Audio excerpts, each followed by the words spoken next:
हाँ बोले जा स्नान करता है। इधर वो गया स्नान करने और इधर जाके अरे फेरा दो बाबा जी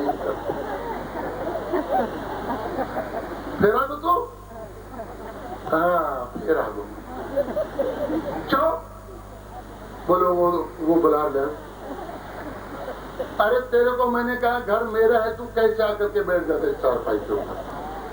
वो कहता है खाना खिलाऊंगा मैं कहती हूँ नहीं खिलाऊंगा। अगर तेरे में थोड़ी सी भी इंसानियत बाकी है थोड़ी भी तेरे में कुछ मर्दान की है तू खड़ा हो जा और यहाँ से चला जा वरना अब डंडे खाई। अरे भाई डंडा मैं चला।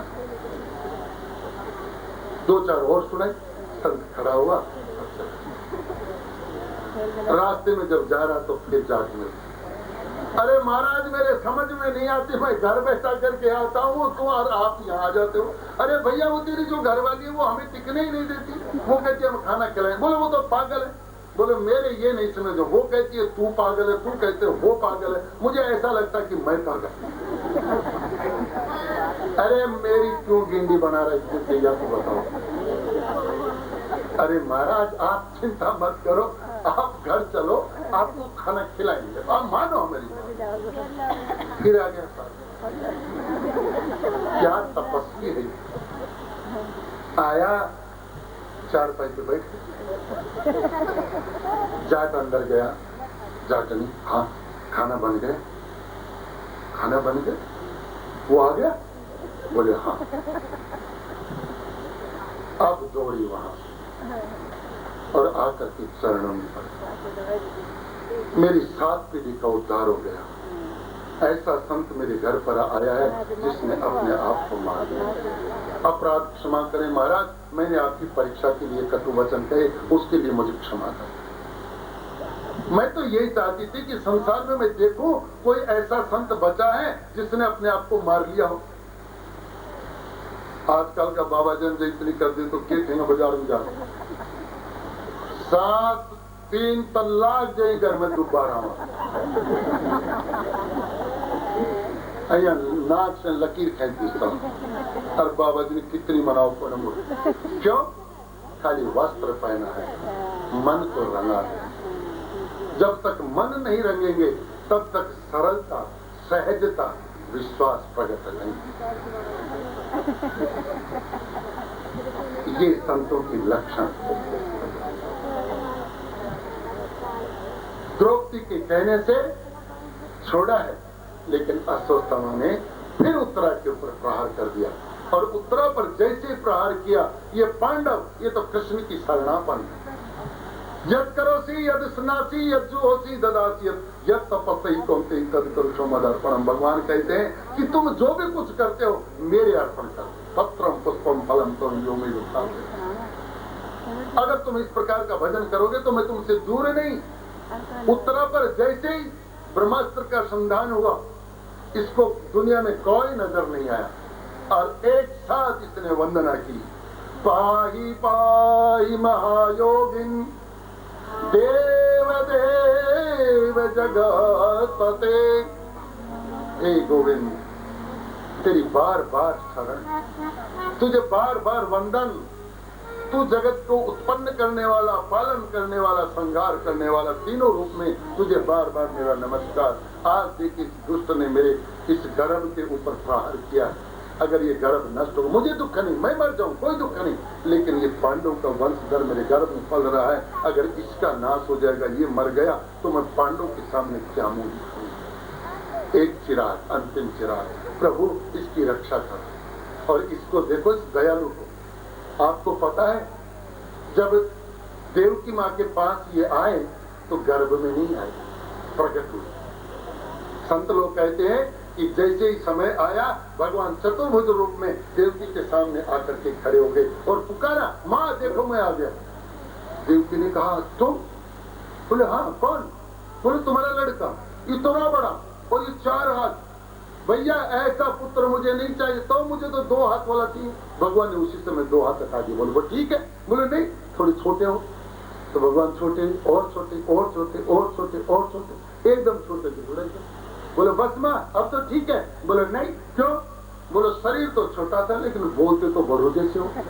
रो रोने लगे। देवकी माँ के पास तो ऐसे आए, लेकिन ये परम दयालु जो जन्म लेने के समय माँ के गर्भ में नहीं गया, लेकिन भक्त की रक्षा करने के लिए आज उत्तरा के गर्भ में गया, क्योंकि ब्रह्मास्त्र चला गया था उत्तरा के गर्भ को नष्ट करने के लिए, उसके गर्भ में प्रवेश कर गया। तो उसी समय भगवान अंदर गए और अपने छोटे से शरीर से और चारों तरफ घूम घूम करके उसकी रक्षा करने लगे, गर्भ की रक्षा करने लगे। इसीलिए तो इनका नाम परीक्षित पड़ा। जब ये पैदा हुए तो ये चारों तरफ देख रहे थे कि मेरे गर्भ में रक्षा करने वाला वो व्यक्तित्व कौन है। परीक्षा कर रहा था ये नहीं, इसलिए इनका नाम, परीक्षा करने वाले का नाम पड़ा परीक्षित। इसने मेरी रक्षा, तो गर्भ में रक्षा करने वाला गोविंद, उत्तरा की गर्भ की रक्षा की। और अब युधिष्ठिर को कहा कि युधिष्ठिर, हाँ तुम्हारी विजय हो गई, हाँ पुत्र की रक्षा हो गई, हाँ अब मैं द्वारका जाना चाहूं। महाराज युधिष्ठिर जी रोने लगे। रथ तैयार करवाया और रथ तैयार करवा करके गोविंद रथ में बैठे। अर्जुन रथवान बना, आज एकदम उल्टा। इतने दिन कन्या चलाते थे रथ और अर्जुन बैठा था रथ में, आज कन्हैया बैठे हैं रथ में और अर्जुन चला रहा था।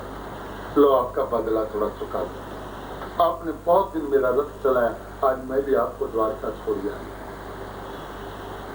जब रथ चला आगे बढ़ा, किसी ने जाकर के कुंती माता को कह दिया कि महाराज कन्हैया जा रहे, और कुंती दौड़ करके आई और रथ के सामने आकर के खड़ी हो गई। कृष्णाय वासुदेवाय देवकी नंदनाय च नंद गोप कुमाराय गोविंदाय नमो नमः। हे कृष्ण, हे कन्हैया, हे गोविंद, आपको मेरा बार बार नमस्कार। महाराज आज आपको रथ पर आरूढ़ देखकर, द्वारका जाते हुए देखकर मैं नहीं चाहती मैं रोऊं, क्योंकि ये अपशगुन है। कोई आदमी कहीं जाए सामने से रोता व्यक्ति मिले तो अपशगुन है, लेकिन महाराज मैं ये रोती नहीं, ये मेरे आंसू प्रेमी के आंसू। आप द्वारका में रहो, आप हस्तिनापुर में रहो, इस हृदय में तो आपका स्मरण चिंतन है ही। आज आप द्वारिका जा रहे महाराज, मैं आपके एहसान को कैसे भूल जाऊं। मेरा भीम तो उस दिन मर ही गया था जिस दिन दुर्योधन ने उसको विषपान करा करके समुद्र में फेंक दिया था। अगर आप उसकी रक्षा नहीं करते तो मेरा भीम तो उसी दिन मर गया, लेकिन आपने वहां भी जाकर के मेरे भीम की रक्षा की। महाराज मैं आपका एहसान कैसे भूल जाऊं। मेरे पास बचा ही क्या है रोने की सिवाय। मेरे द्रौपदी की जब साड़ी खींची जा रही थी, पांचों पांडव मौन हो गए, सारा संसार मौन हो गया। ये गद्दी का स्वामी धृतराष्ट्र भी आंखों से तो अंधा था, हृदय से भी अंधा हो गया, लेकिन गोविंद उस समय आपने अपनी कृपा से मेरी द्रौपदी का चीज इतना बढ़ाया कि उस शरीर से अलग हुई।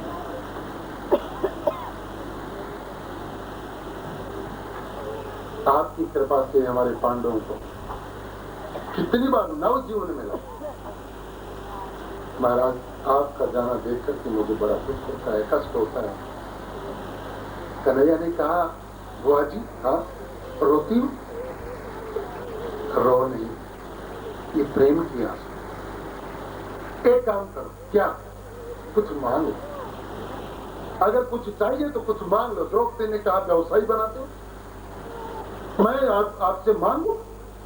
अगर देना चाहते हो तो एक वस्तु दो। कुंती ने वो वस्तु मांगी जो आज तक किसी ने मांगी नहीं। कुंती ने कहा कि देना चाहते हो तो विपदय संतुन्न शाश्वत तत्र तत्र जगत गुरु भवतो दर्शन यत्सत् पुनर्भवो दर्शनम। महाराज अगर मुझे देना हो तो संकट दो, बार बार विपत्ति दो। क्यों? सुख के माथे सिल परो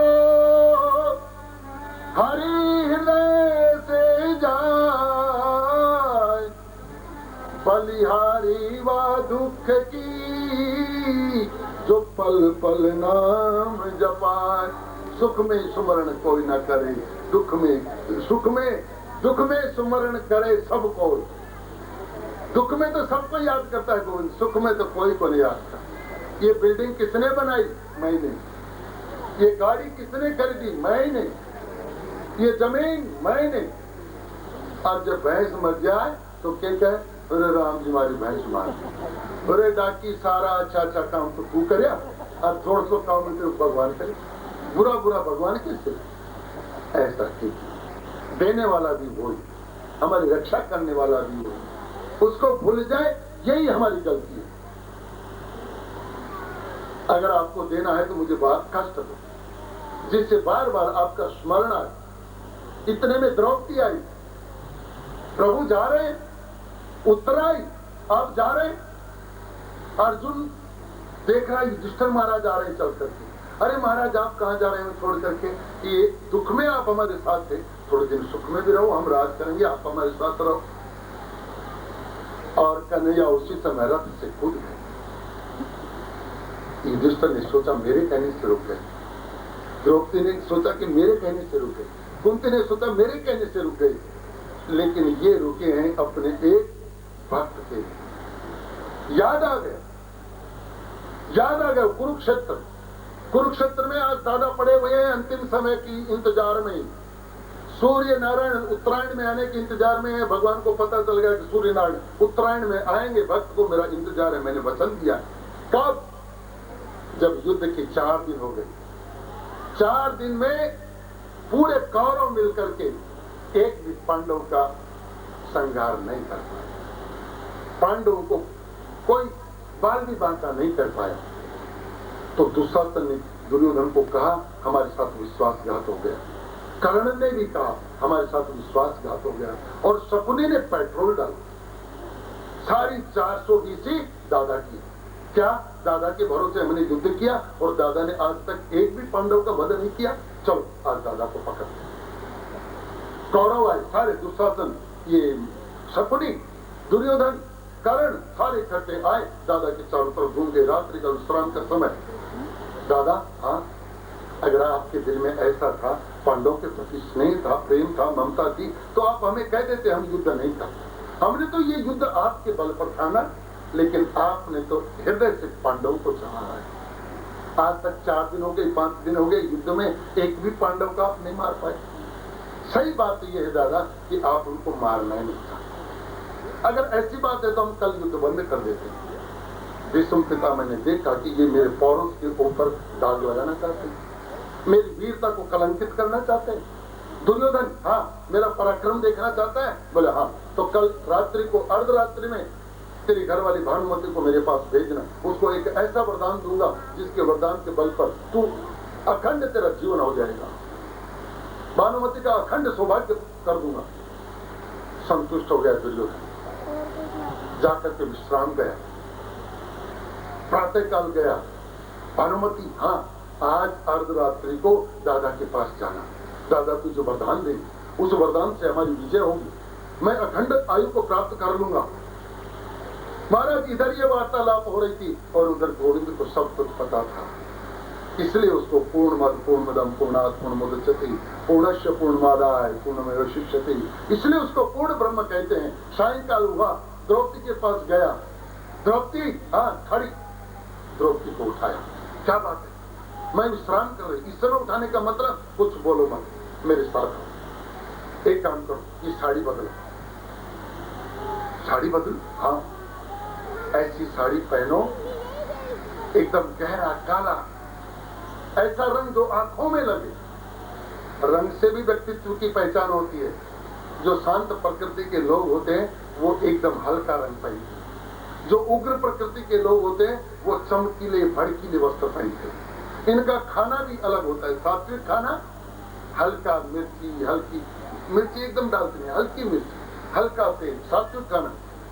और वो जलो अरे मैं मिर्ची गेरी को जा, थोड़ी सी तो मिर्ची फूकी मैं, अब मिर्ची उठी ने फूकेगी तो कालचो फूकेगी, फिर गरका को दिल फूकेगी। मैंने 3 दिन हो गया एसिडिटी होती तो तेरे एसिडिटी ने तो गाँव के होगी। महीना की 1.5 से मिर्ची घेर ले आलिया में, फिर तेरे ने होगी तो कहीं कैश नहीं। खाने पर अंकुश लगाओ, बाजार में या प्लेटा पर यो चटरस कम कर दो। ये घर का नाश, बच्चे भी रास्ते से पूरा रास्ते चले जाएंगे।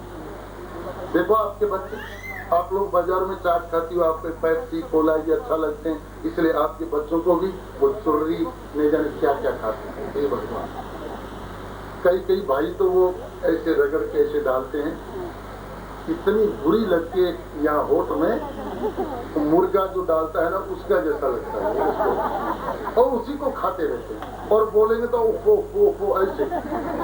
अरे भगवान ने अच्छा मुंह दिया, सब कुछ दिया, लेकिन इसमें डाल करके ओ है, तुम्हारा जीवन भ्रष्ट कर दिया अपने जीवन।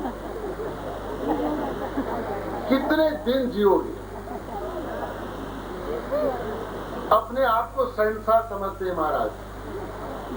शाम को बड़ी महंगी बोतल लाएंगे, फिर धीरे धीरे उसको डालेंगे, फिर उसको पिएंगे, फिर गराम पर रोक लगाऊंगा, फिर खाना में दोस्त निकालेगा, बिस्तरा में सरवट बताऊंगा। अरे ये पीने वालों, तुम्हें मैं बार बार कहा करता हूँ, एक जमींदार का छोरा के खांसी होगी, बहुत दवाई करवाई वैद्य से, डॉक्टर से, बहुत कई गुटी गड्ढा दिया पर आराम को नहीं। एक आदमी बता रहे हैं कि दवाई मैं बताऊं, बोले बता। ठाकरा का वह शेर सिंह की छुट्टी आज मिलिट्री में से रम ले आए थे, 3 गुटी की दे दे को रेड़ो पार हो जाए गर्म का। महाराज कटोरी खाई, जमींदार सी 2 पैसे की दवाई मिलती, फ्री में मिलेगी। कटोरी ले गए शेर सिंह हो रहा, ठाकर साहब हाँ वो थारे बेटो छुट्टी आज बुलाए थे, वो कोई मिलिट्री में से दारू दूरू ले आयो, माने 2 घूंट गलवा दो, मारा छोरा के खांसी हो ले गाल दो भाई, कटोरी में गाल ले जा। अच्छा ठाकर साहब एक बात बताओ, इनसे हमारा छोरा की दवाई के बाद खांसी चली जाएगी? बोलो खांसी? अरे बावड़ा 250 बीघा जमीन चली गई का चक्कर में तू खांसी नहीं अभी तक पिला कुछ ही कौन बचेगो, तेरा थाली ठेकरा सब चला जाए। पियो, अगर घर बर्बाद करना है खूब पियो, लेकिन तुम्हारी दशा ये होगी, बोले यार रात में ज्यादा पिघल से जयलाम पड़ा रहा, कट सूखा। मैं कई बार तो तेरे कोई पानी चाहो, पानी तो प्यार करो, कोई देर दो थोड़ा सो पानी, पर खारो सो कोई खुद तो काम कर तो चाहो तो फाटो तो चलो। इन दारू वालों की ये क्या है, फिर भी बड़ी शौक से पीते, और शौक से पीने के बाद इनकी देखो विचार। 4 जने दारू पी रहा, रास्ता में जा रहा, अरे यार बिल्डिंग कब से बन गई भाई, ये क्या चक्कर लगा जाना पड़े थे, एक काम करो इन्हें सरकाओ बस, दारू पियोड़ा की समझ इन्हें सरकाओ। अरे सरकार तो जहाँ पर कपड़ा खराब हो जाएगा यार, प्रेस कर पड़ा। एक काम करो, रात को टाइम से कौन देखे अने फोदर कर दो, अच्छा पर सरकार पैर तो चलो पैंट आने पोर्शेट आने फोदर कर दी, अच्छा रुपये क्या दे दी, दे धक्का 1 2 मुझे कौन जानता था जिंदगी से पहले, मुझे कौन जानता था, मुझे कौन जानता था तेरी बंदगी से पहले।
ताल में बस गई है, ताल में बस गई है।